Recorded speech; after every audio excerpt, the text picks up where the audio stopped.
Skip, I think it's going to be extremely difficult. I really do. I never doubted that two great players can play together, especially when one's a big and the other's a small. I never doubted that for 1 second.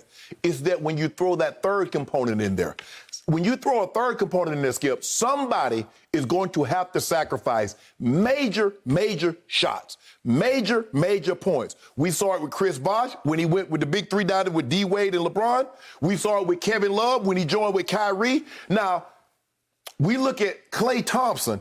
Klay Thompson is very different than Kyrie. Klay Thompson doesn't need the ball. Klay Thompson is a catch and shoot guy. So he can run, he's gonna run around and boom, let you have it. Kyrie, in order for you to get the best out of Kyrie, he needs the ball. But if you give him the ball, you're gonna take it away from James Harden and KD. James Harden is a better point guard than Kyrie, because James Harden has led this league in assists. James Harden is typically around 8-9 assists a game since he's been in Houston. I don't know how this thing is going to work, Skip. I really don't. That's my concern. I'm not worried about James and KD. James and KD looks better than Kyrie and KD, and we thought Kyrie and KD looked spectacular in the little bit that we saw them. They look like this. And James Harden, I don't know if he had a fat suit on. I don't know what happened. He was pounding, Skip, but look here. The one thing we always knew about James Harden, he could put the ball in the hoop. And it seems to be now he's rejuvenated, like, man, I really got a chance to get to an NBA Finals. Oh, let me show you what I can do. Skip, he's been spectacular since he's been there. And that's why I said the last 4 games of Houston, James Harden was bull jiving. Because we all know what James Harden could do, Skip. James Harden, when did James Harden not like to shoot the ball? And now all of a sudden he want to shoot the ball 10 times a game and he good. Nah, bro. But Skip, that's my concern. Kyrie comes back. Now what is Kyrie going to be? What's he going to do? And also defensively, Kyrie's going to make them even smaller. Now, they're 15th rated defensive team. Now, it's going to be a struggle for them stopping, but they can light you up. They're probably going to have to win games like they won them last night, Skip, somewhere between 120 and 140. The question is, are the teams going to be able to get to those numbers? But this game going back and forth last night was unbelievable. I want to know one more thing, Skip, before I turn it over to you. Why Giannis only got the one shot in the last 6 minutes of the game? Don't know. Maybe because he didn't have much of a repertoire to create his own shots, right? Yep. I'm going to give you this. Kyrie's return could cause a big problem. But if I am Steve Nash or Mike D'Antoni, the coaches of this team, that would be the kind of problem I would welcome. Oh, you want them problems, huh? Because too much talent, I can live with that. I can try to figure that one out. Not enough talent? Nope, sorry, can't figure that one out. I can't fix that one if I'm a coach. So this much has come clear to me so far. Our man Chris Broussard the other day was exactly on point with this and ahead of this curve. And I had not, I'll be the first to admit, thought about this because it seemed that it would fall into 1, 2, 3. Right. Kyrie the 1, James the 2, and Kevin the 3, 4, 5. Right? No, Chris said, have you thought about this? Maybe James is the point guard. James is a really good point guard. Yeah. And it was significant to me that last night after the game, he said on TNT in the interview, you probably don't listen to the sound, but he said, I'm having to work on my point guard skills now. Oh, bingo. Right. So you are the point guard. Well, all he is averaging 11 assists so far. That's including the time in Houston. Right. This year he's averaged 11 assists. For some weird reason, he hasn't quite qualified to be the assist leader, but nobody is averaging 11 assists. He could, once he's done it before, he's led the league in assists. He's got another shot to do it this year. In fact, I think he will lead this league in assists, right? He also has led this league in steals, but that's another issue because on defense, he is a disruptor. Right. So they're playing better defense than you might think because they disrupt. He's not the typical what we would call an on-ball defender. Not on ball. But he's going to steal, he's going to get in lanes and deflect and get the steal. And the other great thing about James Harden is, despite his overweight, despite the look, with the beard, he looks older than he is. That's just me. Makes him look old manish to me. but he plays his tail off. I got to tell you, he does. Because, remember, he was third last year in loose balls recovered. So you got to be playing with some energy, man, as they always talk about. We didn't have enough energy. He played 41 minutes last night. He loves to play. So if we could see the shot of shots last night made by the best player on the planet, Kevin Durant, what happened before the shot of shots? Watch what happens. Okay, so James gets the shot and he misses it. Guess who went and got the rebound? James, and he dishes it right to the best player on the planet, Mr. Clutch, two-time Finals MVP, nothing but nets, because the NBA has turned into nothing but nets. So the point is, look at James go retrieve his own rebound. There are 5 Bucks standing around. And remember, he's having to deal all night with Drew Holiday, he's a really good perimeter defender. Yeah. And James is just toying with him. I'm sorry, you can't stop him. No, Skip. Hey, you just got to load up on him. You just got, because when he feels like it, it's just da-da-da-da-da. I'm in the lane. Yeah. He's going to dribble on you. Okay. Then you got to worry about his step back. Then you got to worry about him getting the floater. But he started off the game, he drove it, and just with his right hand, he acted like he was ambidextrous, which I think he is, and he just laid it up off the glass with the right hand. It looked so routine and normal, and I'm like, he's left-handed.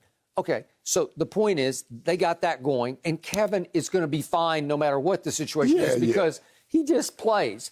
It's just like, give me a few touches, and I'll get you 30. Skip, the dude, I mean, you see him, he gets like 2 dribbles, and he just pulls up. Chris Middleton is not a bad defender. No. But you just can't block a guy that's shooting the ball at 10, 11 feet. He's 7 feet tall. Yes. And he's long. Yes. And he ain't shooting, and he's leaping a little bit. So, there's nothing you can do. He gets to his spot. There's nothing. You just, hey, coach, I hope he miss it. Okay. That's all you got. So far, I know it's really early, but Kevin Durant is shooting a career-high 54% from the floor and a career-high 48% from 3. That's hard to deal with. Okay, so the only thing, the big advantage that I see for Steve Nash is that Kevin and Kyrie are best friends.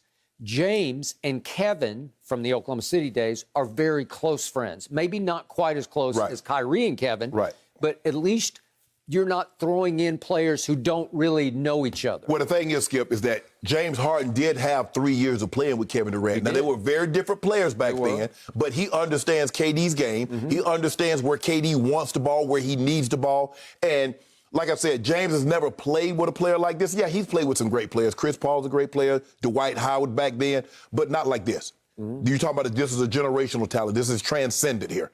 And so he's playing with somebody that he clearly believes that he knows, this guy is my equal, if not better than me. This is the first time that James Harden can say that since he's been the James Harden, the beard as we know him, Skip. I agree. This is the first time he can honestly say, this dude is on par with me or better than I am. Okay. Kyrie is going to have to look in the mirror and say, this dude, our new point guard, he's the third best player. He's going to have to look in the mirror and say, I'm not as good as James Harden. So help me out here. Does this not give the organization some new leverage on Kyrie? Yes. Because if you don't like it. They didn't want to bring it back because, they didn't want to run the risk of injury. Hell, James Harden missed no burden for 2 weeks and played 48 minutes. He played 38 minutes on the Saturday, I think. It's hard, man. Yeah. So he's a baller. He just wants to play ball. Sometimes, Skip, you just have to accept your role. I understand you were a great player, Skip. It's like when I went to Baltimore. I understood what I had accomplished in Denver, but I was a different Shannon at that point in time. Yep. Okay. Kyrie, at this point in time, you got 2 players on that roster that are better than you. And you're going to have to take, you're going to have to take less shots because the ultimate goal is about winning a title. Now, if you think you're going, I don't see a scenario, Skip, where he's getting 25 and these 2 guys are doing what they're doing. But not if you want to win. Could Kyrie average 20 a game? I still think he could. Yeah. I think he could. But he's going to have to accept that role, Skip. I agree. And he's going to have to play off the ball. I think they need to let James dribble the ball up and initiate. Yes. He'll be fine with that. He's going to have to change, Skip. He's going to have to change his whole game. He's going to have to. He's going to have to almost be like a Klay Thompson. Catch and shoot. You can ISO for him. Yeah. You can let him wheel and deal on somebody. You can let him dance if he wants to on somebody. But it's going to have to be on occasion, Right. on an isolation that's called for him. Yeah, because you look at Skip, Kevin Love was a 24-14. Yep. And he goes all the way down to like 17-9, 17-10. Chris Bosh was a 2010 guy. No, but it's funny to me. You're comparing Kyrie Irving to Kevin Love and Chris Bosh. No, I'm saying you look at what I they know. were before. I got it. I got what they had to become. Okay, I got it. Is he willing to do that? Do you believe he's willing to accept a role where he's the third guy? You don't see Deep down, I think he will, but I don't know for sure because he's about as unpredictable as any star in sports. Yeah. Like, we don't have anybody less predictable than Kyrie Irving. Right. What do you call him, Kanye Irving? Yeah. Okay? I got it. If he does go south, they have the leverage because they can say, stay south. We're not going to crawl to you. You know, if you don't want to play, we're okay. So you gonna move him. So you gonna put them problems off on somebody else. You could if you get forced. But what about it? Oh, Skip, you do realize that they got TVs too. They watching Kyrie do this stuff. Okay. So you want me to take on your problem. Okay, but in the end, I think Kyrie is really smart, intellectually smart. Yeah. And I think he will come to grips with the fact he has a chance to have a great ride here with two guys he likes to play with in a situation that's going to be a lot of fun to be involved in. Yep. That could be dynastic. Yeah. You could conceivably, you could win 2 or 3 in a row. Oh, easy. Good. Easy. Okay. Easy. Yeah, you could. But you're going to have to buy. Yeah. Buy in. Can you imagine once the fans get back? Yep. And the opportunity to see these guys? Yep. Even if it's just James and KD. Because, Skip, I just believe, like I said, James and KD, plenty good enough. Okay. Look, I love watching LeBron and AD. It's can't miss. I'm going to watch every dribble. But these guys, all of a sudden, I got another must-see over here. Now, can you imagine when these two teams meet? Can you imagine if they were actually fans at Staples or wherever they play, Barclays? Can you imagine? Can you imagine the build-up for that, Skip? I think it's mid-February at Staples, but there are obviously no fans. Don't worry about it. Don't worry about it. In our mind, there's fans. In our mind, this is a championship, and we're going to treat it as Well, such. you've already lost 4 home It don't games. matter. 4 home We ain't lost to them. We didn't lose to them. Maybe because you got your eyes on the basement, because you hear those guys down below. They're making a lot of noise. That's all they do is make a noise. They ain't doing nothing.